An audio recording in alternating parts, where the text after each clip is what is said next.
আমার বাসায় সন্ধে না লাগতেই কী খাবো করে মাথা খারাপ করে ফেলে। আসসালামু আলাইকুম, সবাই কেমন আছেন? আমি তো অতিষ্ঠ হয়ে যাচ্ছি। প্রতিদিন সন্ধ্যা লাগার সাথেই কী খাবো করে আমার বাবা আর আমার ছেলে আমার মাথা খারাপ করে ফেলে। আর আমিও প্রতিদিন নিত্য নতুন কি বানাবো এটাই ভেবে পাই না।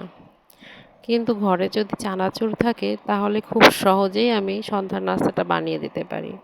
এটাতে তেমন কোনো ঝামেলা নেই। সামান্য পেঁয়াজ কুচি, মরিচ কুচি, সরিষার তেল দিয়ে মাখিয়েই নে বাপু তোরা খা, আমিও ঠান্ডা থাকি তোরাও ঠান্ডা থাকে। তার সাথে একটু চা কফি বা অন্য কিছু দিয়ে দিলেই ওরা খেয়ে শান্ত। আমার এই জ্বালা যন্ত্রণার শেষ যে কবে আল্লাহ মাবুদ ভালো জানে।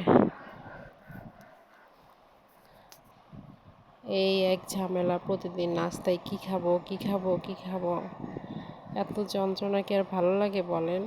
তারপর বাসায় যদি ছোট একটা বাচ্চা থাকে, ছোট বাচ্চাকে রেখে ওদের নাস্তা রেডি করে দেওয়া খুবই কষ্টকর ব্যাপার হয়ে যায়।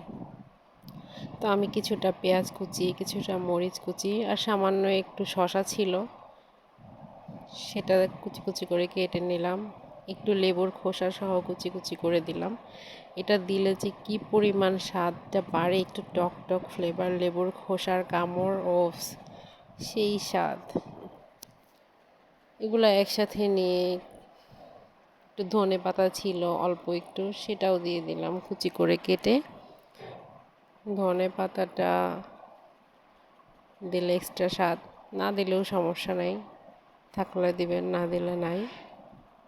একসাথে 3টা বা 4টা, এখানে 5টা উপকরণ দিয়েছি। পেঁয়াজ কুচি, ধনে পাতা, কাঁচামরিচ, শসা আর লেবুর খোসা সহ কেটে টুকরো করে দিয়েছি। এগুলো দিয়ে লবণ, চানাচুরে যেহেতু লবণ থাকে, লবণ অতটা দিতে হয় না, লবণ দিলে তিতা হয়ে যায়। আমি 1 চিমটি সামান্য পরিমাণ দিয়েছিলাম। আর দিয়ে দিলাম বেশ খানিকটা সরিষার তেল। সরিষার তেলটা দিতেই হবে, না দিলে কিন্তু টেস্ট আসবে না। সরিষার তেলের ঝাঁঝালো গন্ধ চানাচুরের সাথে বাদাম, সেই একটা ফ্লেভার আর সেই একটা স্বাদ আসবে।